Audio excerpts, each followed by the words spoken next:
এ plus B সমান 5 এবং এ minus B সমান 3 হলে এ বি এর মান কত?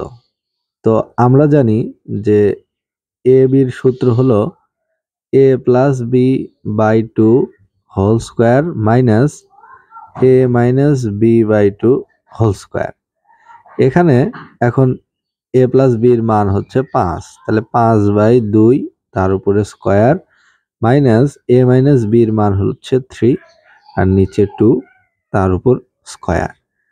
আবার সমান দিয়ে এখন হিসাব করতে হবে। 5 এর উপর স্কোয়ার দিলে 5 5 25, 2 এর উপর স্কোয়ার দিলে 2 2 4, 3 এর উপর স্কোয়ার দিলে 9 আর 2 এর উপর স্কোয়ার দিলে 2 2 4। এখন হিসাব করলে নিচে 4 উপরে 25 মাইনাস 9 সমান 16/4 ইকুয়াল টু 4 4 16, তাহলে 4। এই যে 4, এই 4ই হচ্ছে অ্যান্সার, এটাই হচ্ছে অ্যান্সার। তাহলে অতএব এ বির মান হচ্ছে 4।